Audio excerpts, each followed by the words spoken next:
Fala pessoal, Canucks Fight, diretamente daqui do bairro da Ibiribeira, hoje com uma presença muito ilustre. Esse episódio eu queria gravar, né, para ouvir também o outro lado da coisa, claro.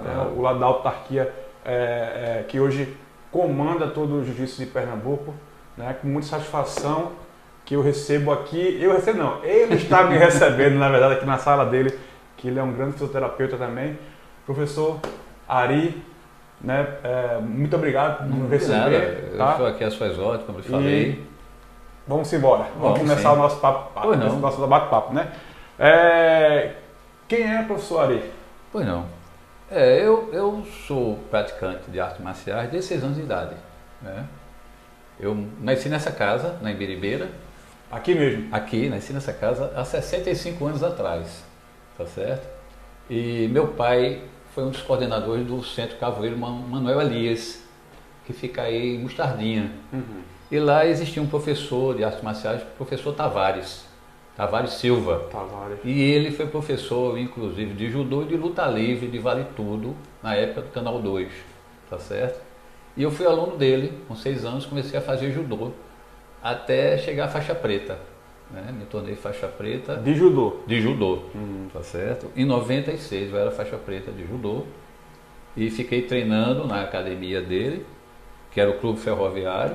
Posteriormente ele teve um AVC e ficou impossibilitado de levar à frente a sua academia. Eu comprei a academia dele e foi quando o professor Derval apareceu, tá certo?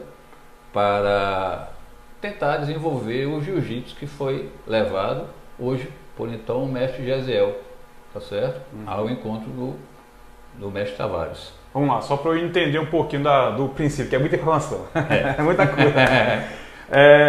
Até então o senhor era faixa preta de judô, não tinha nada correlacionado ao jiu-jitsu ainda. O jiu-jitsu ele começou a ser organizado aqui a partir de 90. Existia o professor Isaac, que hoje é mestre, né?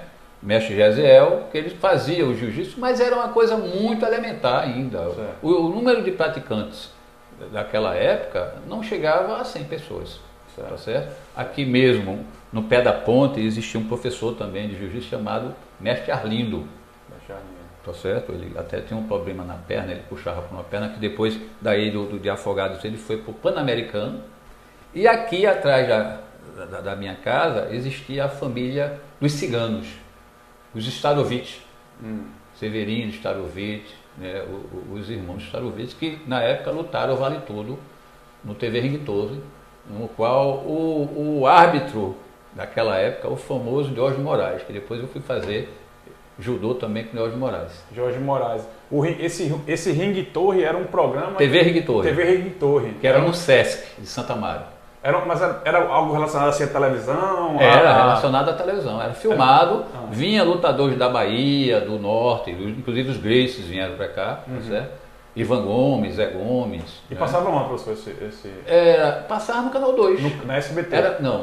Hoje é SBT. Que é hoje SBT, mas isso aí na época era o Canal 2. Tá, Canal 2. TV Jornal do Comércio. TV Jornal do Comércio. A Rua do Lima. Certo. TV Jornal do Comércio, não era SBT ainda não. Não era SBT não. Tá. É como TV Rádio Clube, que hoje é TV Tupi. Isso, que é a TV. Entendeu? Entendi. Houve essa transformação. Entendi, né? Tá. Então, 90, o jiu-jitsu era bem ainda precário. Muito precário, né? muito precário. Poucas pessoas. Poucas pessoas. 96 que o senhor compra o Clube Ferroviário? Isso, comprei o Clube Ferroviário. Né? Então, até então, em 96 eu era praticante de jiu-jitsu. Tinha comprado antes, tinha comprado em 93, 92, foi quando o mestre... porque a federação surgiu em 94. 94, a federação começou o primeiro espaço. O mestre Derval chegou lá mais ou menos em 1990. Começou a organizar a federação, estruturar. Ele veio incumbido da CBJJ, através de Carlinhos, para fundar a federação em Pernambuco, né? Que ele tinha que ter um sustentáculo, pelo menos 3 federações para formar a confederação. Então ele já saiu de lá do Rio, incumbido de fazer uma federação aqui em Pernambuco. Em Pernambuco. Então ele já chegou. Então ele quando chega, ele primeiro tem que saber.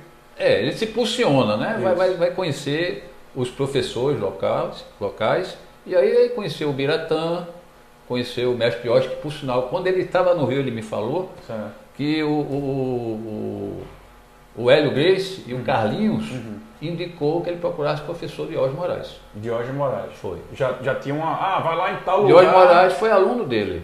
Entendi. Certo? A referência de jiu-jitsu até então era Diógenes Moraes. E está vivo ainda? Está vivo, está com 92 anos. É mesmo. É irmão de... irmão não, minto, é pai de Cálcio Moraes e Diógenes Moraes Júnior. Diógenes Moraes Júnior. Pô, bacana. É uma história que está lá nos primórdios. Exatamente, né? tá certo? Então, você já treinava jiu-jitsu? Treinava judô. Treinava judô. Desculpa, judô. Aí passei a 90, mestre Derval começou a ir para lá.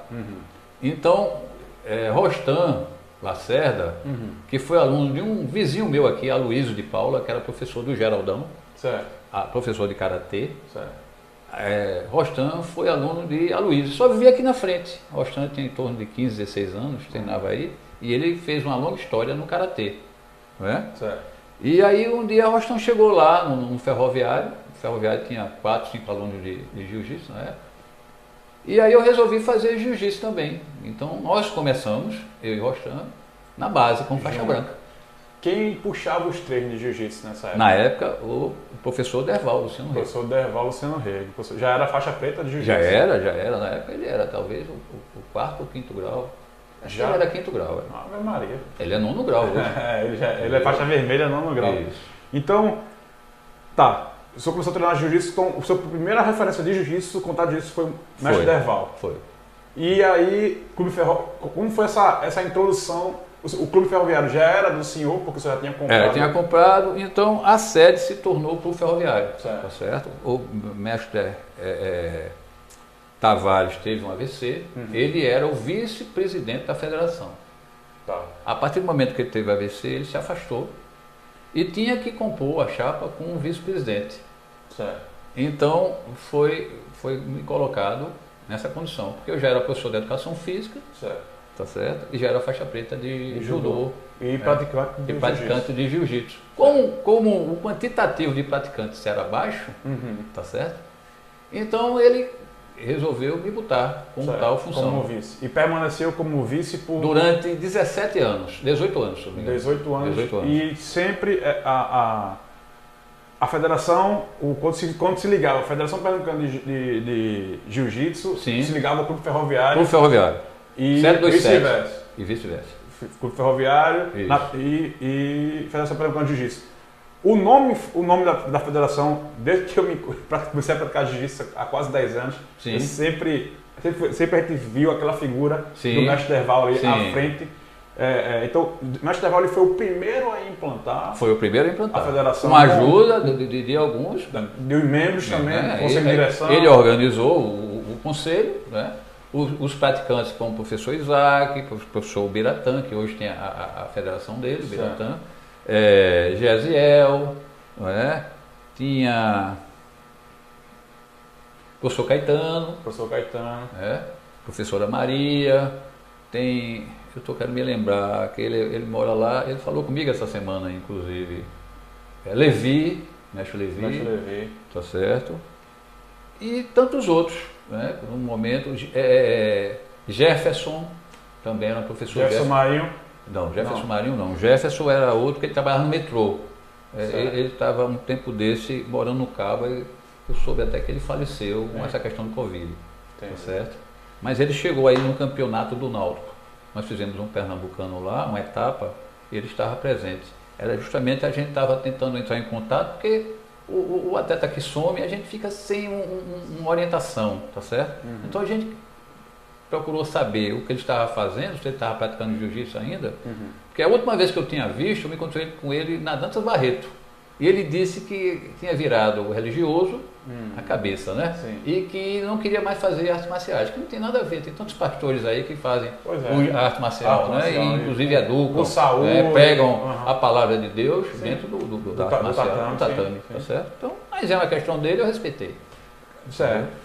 Então, 94 surge a federação. A federação, oficialmente. 28 de julho de 1994. E aí começa todo um trabalho de implementação, de implementar o jiu-jitsu Quando apareceu Gutenberg, tá certo? Mestre Gutenberg, Gutenberg, lá no Pina, ali em Boa Viagem, né? Já veio com aquela inovação do jiu-jitsu, Brazilian Jiu-Jitsu, Latuf também, estava com um bom trabalho. Zé Radiola, toda essa... Zé Radiola, ele pegou a preta conosco, né? Comigo, com o Rostam e com o cabeça da Nova União, que era delegado, como é o nome dele? Bruno Chacon.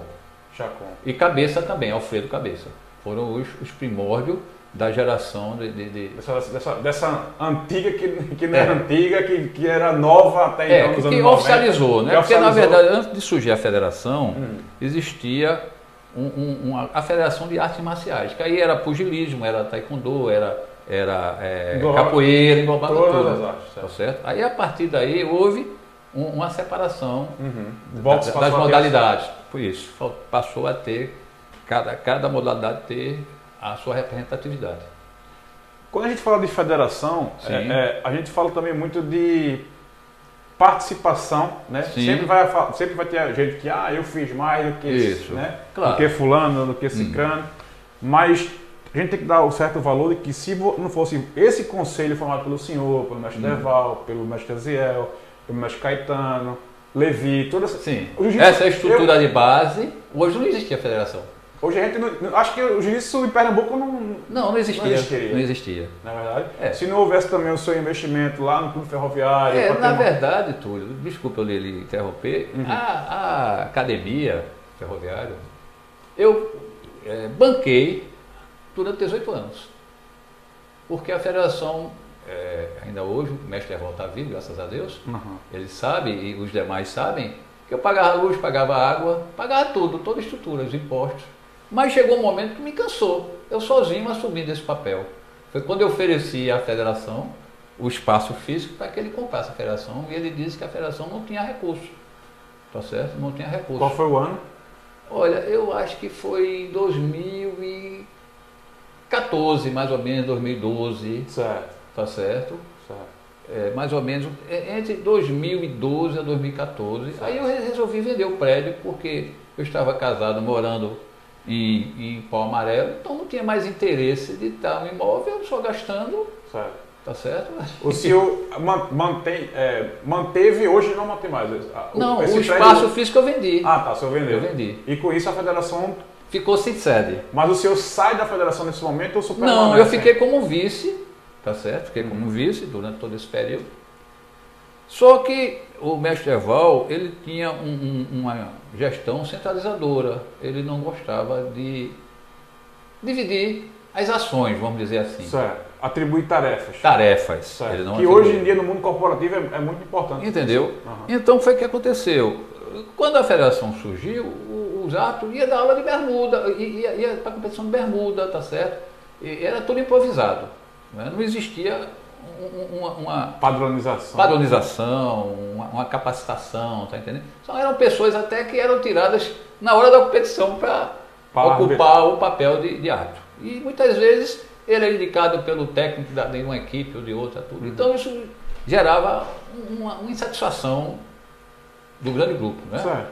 Tanto que isso foi acontecendo que já em 2016, 2017, eu assumi a federação. Então tinha 365 filiados. Quando o senhor assumiu? Quando eu assumi. 365. E muita gente estava insatisfeito da dinâmica da federação. Do formato que é. Formato. Eu assumi e quando assumi, o meu objetivo era interiorizar a federação. Porque a federação ela foi criada em Recife, mas todas as competições dela eram feitas aqui. Tá certo? E existia assim uma necessidade de mostrar a federação em outros municípios. Claro. Tá, e a gente tem grandes municípios aí. Isso, então foi o que eu fiz. Eu, inclusive, tenho uma gravação com Barata. A primeira pessoa que fez uma entrevista comigo foi Barata. E eu disse a ele que eu tinha o objetivo de interiorizar.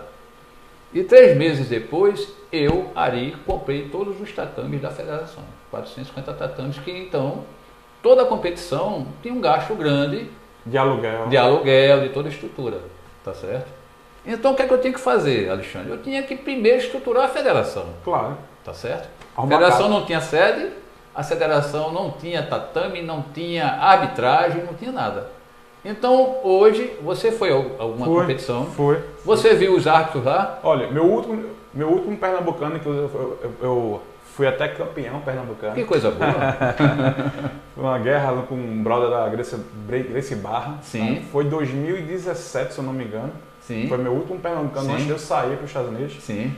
E foi muito bem organizado. Eu não sei se em 2017 isso eu já tinha comprado toda a estrutura. A federação já tinha adquirido. Olha, o primeiro evento que houve quando eu assumi, Boca, realmente ele deu toda a estrutura, Certo. quer dizer, nos alugou, mas confiou que a gente pagasse com um recurso do campeonato. Né? Então isso daí foi Boca o incentivador, né, para garantir uma boa competição. Certo. Tá certo? Mas a partir daí a gente comprou esses tatames e aí a gente precisava ter um espaço físico, né? Para guardar. Para guardar. A princípio eu guardava aqui, mas não pude ficar muito tempo porque a gente estava pensando em fazer uma clínica, então eu aluguei. Não, nós fomos para o Batuta de São José. Sim. Porque houve a competição em 2017, já no final. Entramos bem em 2018, houve um aumento significativo de filiações. A gente criou a carteira, a gente criou... Eu lembro. Eu estava fora, mas eu estava sempre acompanhando. Pronto, a gente estruturou a federação, criou a equipe de arbitragem, fizemos curso, capacitação. A partir daí, a federação tomou uma nova figura. Incorporou. Foi. Aí eu fui para Petrolina, tá certo? Você sabe quantas competições nós já fizemos fora daqui? Não. Olha, nós fomos para Petrolina duas vezes, nós fomos para o Cabo, nós fomos para Igaraçu, nós fomos para Timbaúba, nós fomos para Cabrobó e fomos para Floresta. Olha, Floresta, Cabrobó e Petrolina é chão, viu? Entendeu? Então, é aquilo que eu questiono. A gente sabe que existe hoje uma liga, tá certo? Essa liga às vezes cria insatisfação conosco, mas você está presente na reunião, a gente convida todo mundo para participar. Sim. Tá certo? É aberto. Sim. Tá certo? O que é falado é o seguinte: quem é filiado tem o direito para falar, quem não é, escuta, mas a gente não barra a entrada de ninguém, tá certo?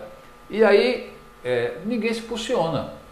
Então faz um calendário, vamos dizer, o calendário talvez de 2023 já esteja pronto, tá pronto, o ano passado. Isso. A gente tem que seguir as normas da CBJJ, Alexandre, Claro. tá certo? Porque a gente não pode avançar dentro de um órgão maior, Claro. tá certo? Então a gente espera que a CBJJ lance o calendário dela para a gente montar o nosso calendário. E aí o calendário da liga já está pronto e vai bater conosco porque praticamente toda quinzena tem campeonato, tá certo? Então não tem como a gente não chocar. É verdade, é verdade. Não tem como. Agora, por exemplo, nós fazemos campeonatos agora em Petrolina, tá certo? Cabrobó, em Floresta. Então, quando você fizer lá, dá para vir fazer aqui. Exatamente. O que é que vai acontecer se nós fizermos, até no mesmo dia, um campeonato em Petrolina e alguém faça aqui? Você acha que a probabilidade de alguém ir para Petrolina existe? Muito pouca. Quase zero. Tá entendendo? Então, você não, a federação está fazendo vários campeonatos. Nada, nós fazemos 3 campeonatos, primeira, segunda, terceira etapa, e um GUI, que outrora não tinha. Então fazemos 4 campeonatos. No ano todo. No ano todo. Quer dizer, um intervalo de 3 meses. Isso, tá certo? Sim. A ideia é essa. Mas aí, vamos lá. Já que você tocou nesse assunto, Sim. Existe hoje como você falou, a Federação Pernambucana de Jiu-Jitsu, que é a maior autarquia de Jiu-Jitsu hoje, sim. regulamentada e oficializada. Oficializada, Isso. A palavra certa é essa. Oficializada. Sim, representante direto da CBJJ. da Confederação, Isso. né, Brasileira e Internacional de Jiu-Jitsu. Sim. Existe hoje uma liga em paralelo, Sim.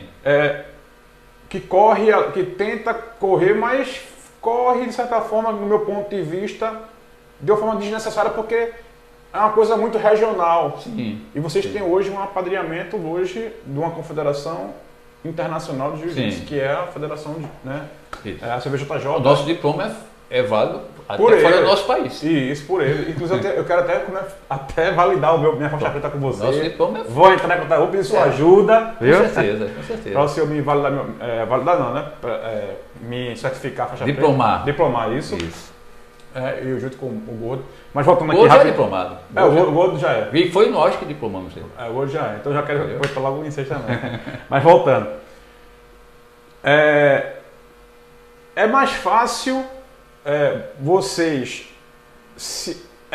eu sei que é muito mais fácil quem está do lado de cá se adequar a vocês, porque, como o senhor falou, hoje vocês esperam pela CBJJ Isso. criar um calendário Claro. para vocês lançarem o dele. Isso. Mas, como um observador Sim, externo, claro, de fora, claro. se aliar a essa segunda confederação, que é essa liga, Sim. não seria hoje uma relação de boa prática com a Amigo, federação? veja bem, você já viu nós da federação falar mal da liga? Não. Você já viu falar mal de algum atleta, de algum... Não. Então, a gente normalmente joga pedra quem tem fruto, tá certo? É verdade. Abre o que não dá fruto, a gente não joga pedra, primeiro que tudo, tá certo? A gente, como federação, a gente nunca fez um evento para passar de meia-noite, para fechar o evento porque passou da hora, tá certo? A gente nunca mentiu com relação aos prêmios, a gente dá o prêmio exatamente o que a gente colocou no papel, tá certo? E, inclusive, quem começou a dar premiação aos atletas pela federação fui eu, tá certo? Acho que você soube que a gente deu GFT, a gente deu uma moto, a gente deu viagem para a Europa, Soube. tá certo? Soube. Quem paga, hoje a gente tem uma empresa. Os árbitros, a gente fez um árbitro, que hoje em dia, inclusive, é até da liga. Muitos deles são chamados para competições da liga. Certo. Tá certo? E quem organizou essa equipe de arbitragem fomos nós. Entendi. Não tinha nada, não tinha padrão, não tinha nada. Hoje você já sabe quem é. Você não conhecia nem a diretoria da federação outrora antes de mim. Você conhecia? Confesso que não. Tá certo? Hoje você conhece alguns? Conheço. E tem identificação, não tem? Sei a quem recorrer. Entendeu? Então, hoje tem uma secretaria, a gente tem hoje uma empresa, a gente tem advogado, diretor jurídico, a gente tem secretaria, você sabe, a gente tem o presidente, o vice-presidente e os diretores, tá certo? Que têm suas atribuições dentro desse sistema maior. Aí tem o diretor de arbitragem, tá certo? Tem os árbitros que se capacitam dentro da própria diretoria de arbitragem. Eu tenho o zap de todos esses grupos e eu vejo eles se capacitando, entendeu? Existe uma capacitação direta, né? Agora mesmo você viu, eles fizeram uma capacitação com o diretor da CBJJ, que vai na primeira etapa vir aqui e vai olhar direto a arbitragem nossa, tá certo? Claro, porque queira que não, o senhor carrega uma estrelinha da federação, né? Entendeu? Então existe uma legalidade, não existe nada ilegal, tá certo?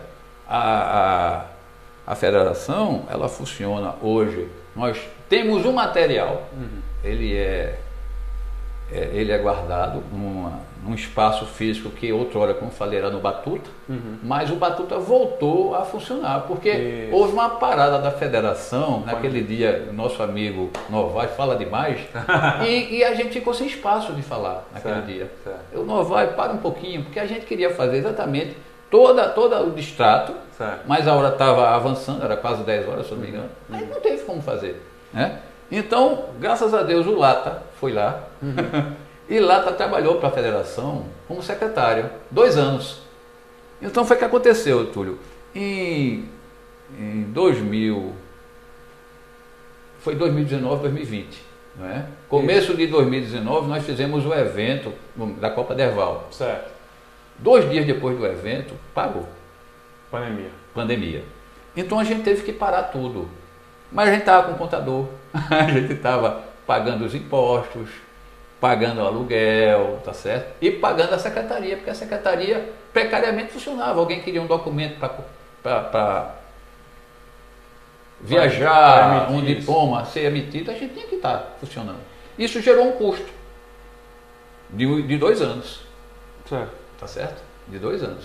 Só Lata, por menos que você pague, mas se você tiver um gasto mensal de R$ 1.500, no final de 12 meses, dá R$18 mil.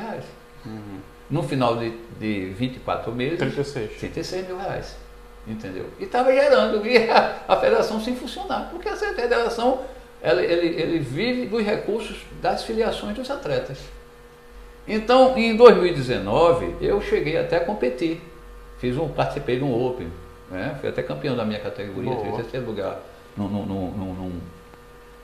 Open, no absoluto, e foi o que aconteceu. A gente estava em contato com o pessoal da CBJJ. Eu fui lá falar com Bia, tudo. A gente estava organizando para fazer um evento em 2019. A gente estava com os tatames, a gente estava com tudo. Tá dentro daquele. Em 2019, quando tinha aquela. Abre, fecha. Isso, abre. Inclusive eu fiz um evento em 2000. Acho que foi 19, não me recordo agora. Eu fiz eu fiz um evento nesse espaço. Luta casada. Abriu para 500 pessoas. Eu digo, opa, aqui, corre. Pum. Então existia um interesse da federação? Claro, existia um interesse. Apesar de que, Túlio, existia uma questão também, sine qua non. Eu vi a entrevista que houve aí, porque a federação nunca fez um campeonato aqui. Realmente a federação, ela era muito miúda na época, antes de eu assumir. Eu ia falar nisso, mas já que o senhor vai continuar. Não, era muito miúda, certo. Tá certo? E aí a culpa não é minha, tá certo? Eu assinava um cheque, era vice-presidente, assinava um cheque. Eu não participava das ações, porque era muito centralizada. Infelizmente era assim. Hoje, Boca tem liberdade juntamente com Novaes, Júnior Show tem liberdade, Evandro tem liberdade das suas ações. A gente faz uma reunião, mas existe um entrosamento, mas a gente não limita a pessoa de trabalhar, não. Cada um tem a sua capacidade de mostrar o seu trabalho, a sua idealização, sim, entendeu? Sim. Então, o que ocorreu? Naquela época, a quantidade de pessoas diplomadas aqui era muito baixa. Não existia a quantidade de diplomados. E a confederação é empresa. É uma empresa. Ela não quer investir onde não tem retorno. Isso. Me perguntaram, mas professor, por que o senhor não faz um campeonato em Cabogó, um pernambucano? Me questionaram um dia desse aqui, agora há pouco. Eu disse, o problema é o seguinte, gente. As pessoas daqui não têm um quantitativo suficiente para a gente cobrir uma despesa do campeonato. Porque a gente tem que mandar 12 árbitros, é um custo. Os staff, hotel, alimentação, toda a infraestrutura, tá certo? E vice-versa do Rio de Janeiro para cá, porque, como você também falou, sim, um evento da confederação não tem retorno para a federação, é só o marketing. Entendeu? Tá. A gente não vai ter retorno financeiro. Mas vamos lá.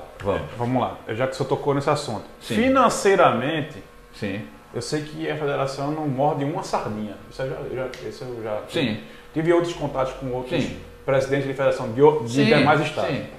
Isso é um ponto, é um prego batido e ponta virada. Claro. Mas eu vou falar pelo lado marketing sim, da coisa. Claro. De visibilidade. Sim. Imagine se a gente tem aqui, como Salvador tem 3, 4 etapas, às vezes, Salvador, no ano. Muito bom. Para o know-how que o senhor, como presidente da federação, como o estado de Pernambuco, sim, porque a gente é formador de campeões, isso é uma grande realidade. Sem dúvida. Mas aí vem uma questão, Alexandre. Houve a pandemia. Certo. A federação, antes de mim, tinha 365 filiados. Não tinha cadastrado uma quantidade de faixas pretas suficiente para motivar a confederação a fazer o campeonato aqui. Entendi. Tá certo? A gente fez a pandemia com débito. Como é que a gente tinha recurso para bancar um evento da confederação aqui? Não tinha. A gente tem Braulio, ou Novaes, certo, tá certo? E você sabe que Novaes trabalha com eventos. Mas até Novaes tem dificuldade de conseguir grandes recursos. Mas é justamente isso. Novaes, ele é empresário. Qualquer sim, grande empresário, qualquer outro empresário, ele vai querer ver números. Isso. Ninguém entra para perder. Isso. Você entra uma vez. Sim. Certo? Sim. Entra na segunda. Isso. A terceira, não deu certo na primeira semana, na terceira tu não vai. Ninguém vai estar fazendo negócio para ninguém aqui. Exatamente. Tem que dar César o que é de César. Aí alguém fala, mas Ari não gosta de entrar para perder. Não é entrar para perder. Como eu lhe falei, quem comprou os tatames da federação fui eu. Naquela época foi R$37 mil. Entendeu? A Copa Derval eu também entrei com recurso. Mas eu tenho família, eu tenho minhas preocupações. Então eu prefiro não arriscar, eu quero que o evento se pague.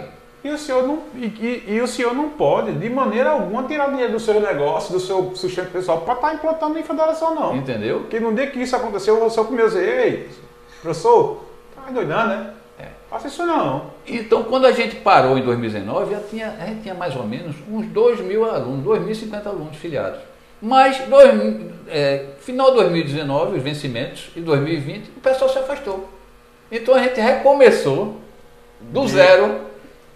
Entendi. E com débito. Porque a gente tinha gasto, tinha sobrado 2018 para 2019 R$5.000.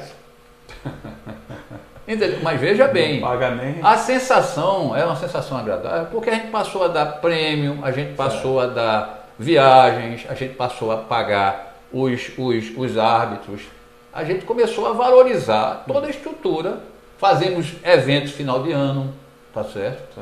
Nada disso existia. Não. O que eu noto é que realmente existe uma profissionalização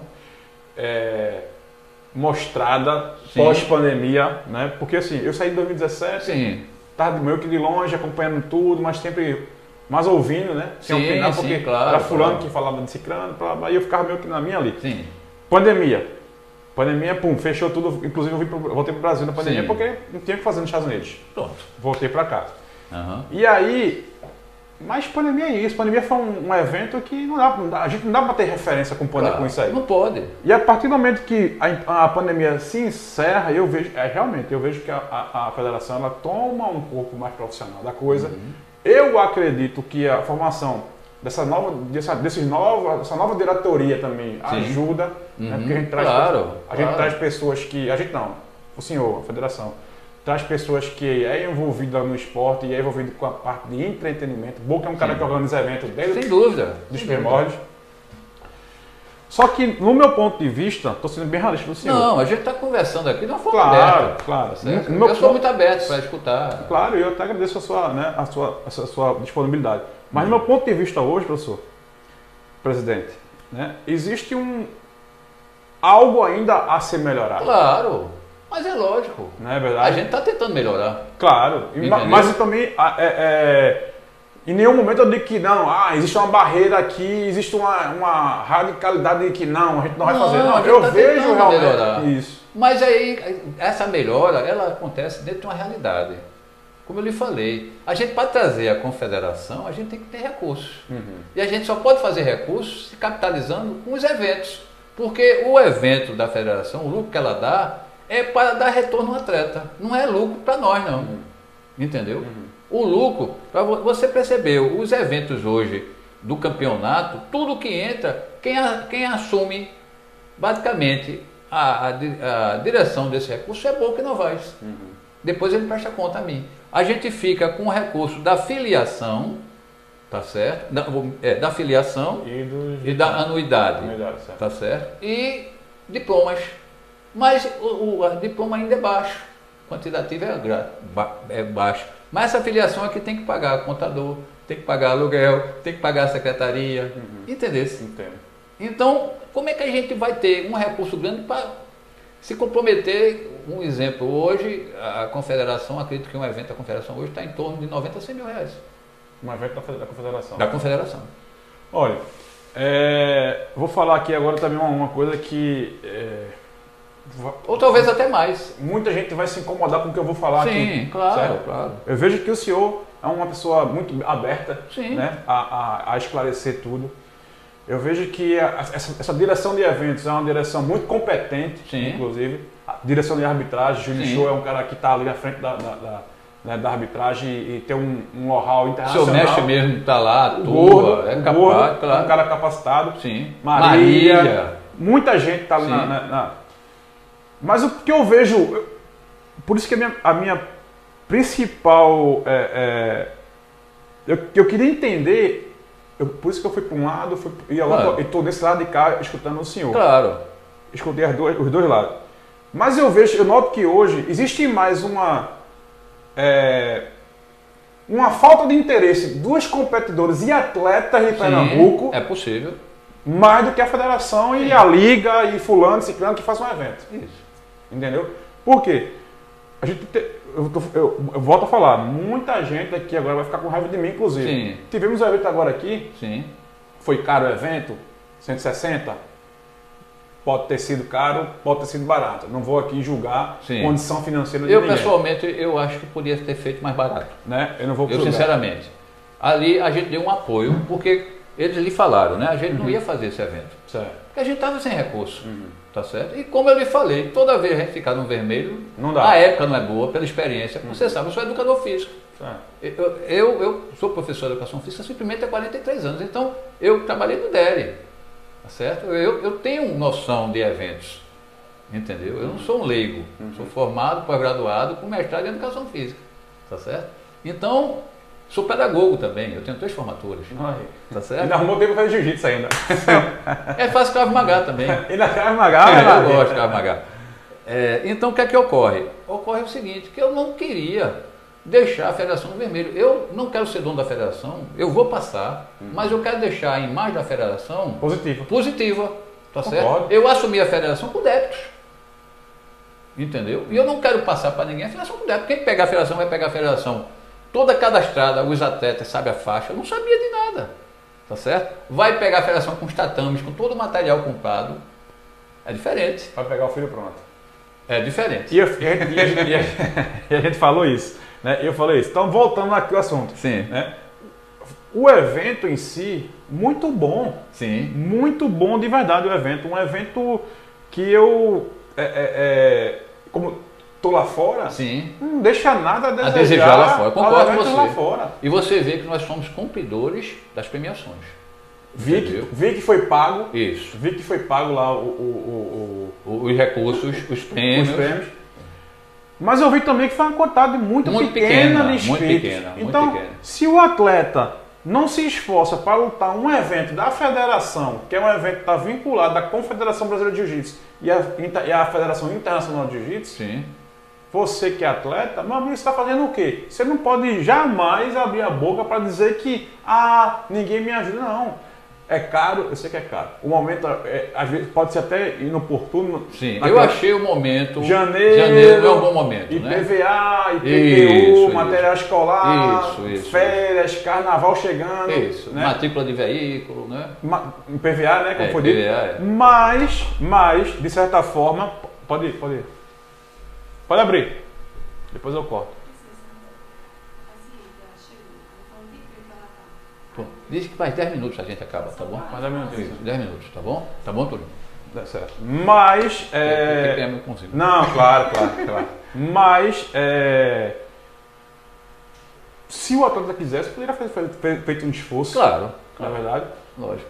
E voltando aqui, a federação está de parabéns pelo que eu vi naquele evento. Sim. Pelo que eu estou vendo agora e pelo que eu estou ouvindo do senhor. E como o senhor falou, quem assumir agora, daqui para frente, vai assumir um negócio redondo. Vai. E muito mais... Alguém tinha que fazer isso, concorda? Claro.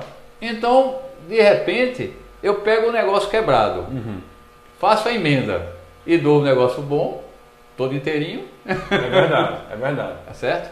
Agora vamos lá, já que a gente está nesse já encerrando também aqui esse nosso papo, eu também não quero estender muito, porque só tem suas atribuições aqui. Sim. O senhor já deixou bem claro que não pretende mais continuar à frente da federação. Não, veja bem, a federação, eu acho que ninguém é dono da federação, não sou dono da federação, eu estou de passagem na federação. O mestre Eval ficou 7 gestões, eu acho que não deve, tem que ser oxigenada a federação. Isso. Entendeu? Na nossa reunião do ano passado, eu solicitei um aumento de 1 ano, porque a gente ficou 2 anos sem trabalhar. Certo. Então eu achava que poderia melhorar como estou melhorando. Tá certo? Com crítica, com tudo, mas a gente está fazendo as coisas. Sim. Tá certo? E como eu lhe falei, mais para frente, os mais novos, os mais capazes, tendem a fazer a coisa ficar mais bonita, mais organizada. Isso. Tá certo? Mais moderno. Mas já está, o trem já está andando. Certo. Entendeu? Certo. O trem está descarrilhado, de certa forma. Certo. Você não tinha nada. Hoje, como eu lhe falei, a gente tem o espaço, tem uma sede que não é nossa, é alugada, mas se eu assumisse 7 gestões, com certeza a gente tinha uma casa. Eu assumi 1,5. Entendeu? Mas então não é mais do interesse do senhor permanecer na frente da federação? O estatuto reza que o presidente pode ficar no máximo 2 gestões. É o que eu estou fazendo. Eu estou seguindo o estatuto. O outrora não era seguido. Eu estou seguindo o estatuto. E quando é que Do ano que vem. Ano que vem, tem mais ou menos. Em outubro, novembro, tá certo? Outubro, novembro do ano que vem. Inclusive a gente tinha colocado esse estatuto no portal da... As pessoas são muito preguiçosas para ler. Sim. Mas vamos lá, de uma forma resumida e bem clara aqui, o que é preciso hoje para uma pessoa se candidatar à eleição, ser elegível na disputa da presidência da federação? Ser filiado, né? Lógico. Você ser filiado à federação, ter 3º grau, tá certo? E estar participando ativamente da federação como atleta, como uma pessoa que tem um envolvimento com qualquer coisa. Vamos lá, deixa eu só para entender aqui. Tem que ser filiado à federação, faixa preta. Faixa preta, 3º grau. 3º grau. Isso. E participativo. Participativo na federação. Você, por exemplo, está nos Estados Unidos. Você fosse 3º grau. Teria condições de ser presidente? Não. Não por isso que eu falo. Não. Mas se você estiver aqui vivenciando, sim, então qualquer indivíduo que seja atleta ou não, tá certo? Ele pode praticar, ser 3º grau, não é atleta. Sim. É um praticante. Ele pode ser candidato. Certo. Então, fica bem claro aí, tá, pessoal? É simples. O professor Ali já falou aqui. Faixa preta, essa graduação, esse grau tem que ser certificado, não é isso? Tem que ser filiado, né? Comprovar que você é 3º. Por isso que é importante a documentação. Você está lá nos Estados Unidos, você não levou nenhum documento para mostrar que você era faixa preta? Levei. Então, como é que você pode dizer que você é praticante de jiu-jitsu e é faixa preta? Você não tem nada. Levei. Quando saí daqui para lá, eu fui devidamente inscrito nos órgãos competentes de jiu-jitsu, né? Então é o mínimo que se pede, né? Então, voltando aqui, ó, não adianta você... O estatuto é estatuto, lei é lei, regra é regra. Isso. Faixa preta, filiado pela federação, diplomado com seus 3 graus pela federação e participativo. Se você não se enquadra em nenhum desses perfis aqui, não entre, não concorra e nem julgue, nem fale mal. Porque é muito fácil falar você de longe. Isso. Sinta a estrutura, sinta como é que é o problema que a gente está vivenciando. Tá no estatuto. No se está no estatuto é lei. Se é lei, é regra. Isso. Não é verdade? A gente fez uma alteração do estatuto recente, exatamente incluindo agora quem você estava presente. Sim. Quem foi campeão vai receber uma bolsa no ano que vem, não vai pagar as competições. Tudo tem que ser feito naquela reunião inicial, onde os membros participantes, filiados, dão a sua opinião. Show de bola. Não tem segredo. Show de bola. Entendeu? Professor, foi muito bom esse bate-papo com o senhor. Foi bem rápido, bem dinâmico, né? Porque o senhor precisa voltar suas atribuições. Tá? Eu esqueci aqui, lá no início do vídeo, de agradecer as pessoas que fazem com que isso aqui aconteça. Eu tenho alguns patrocinadores. Luiz Sêneca, né, meu amigo Ibrahim Facuri, Empório Express também, né? CWK Gardemal. E se você ainda não está inscrito no canal, se inscreva no canal. Siga nosso Instagram, siga o Instagram da federação. Isso, FJJPE. FJJPE. E é isso. Tá? Federação de Jiu-Jitsu do Estado de Pernambuco. Federação de Jiu-Jitsu do Estado de Pernambuco. Então sigam o professor Ari também. Tem Instagram mesmo, professor? Aristóteles Queiroz. Aristóteles Queiroz lá no Instagram. E é isso. Vou deixar aqui a palavra final para ele. Encerramento aí, fica à vontade. Eu quero agradecer, né? Foi muito bom, porque aí a gente teve momentos de poder esclarecer alguns fatos, tá certo? Como eu falei, eu acho que o jiu-jitsu é uma tribo, uma grande tribo, tá certo? Eu quero deixar de assumir esse papel de presidente, mas continuar praticando, né? Eu estou com 65 anos, mas espero manter minha saúde para isso, tá certo? E a vida continua. Vida que segue. Vida que segue, tá bom? Pessoal, mais uma vez é isso. Muito obrigado a todos. Vou correr agora aqui, deixar o professor aqui, viu? Muito obrigado por tudo. Por nada, tuas ordens. E vamos gravar um segundo papo depois. Foi bom, não foi? Foi bom demais, viu? Um abraço, galera. Tamo junto.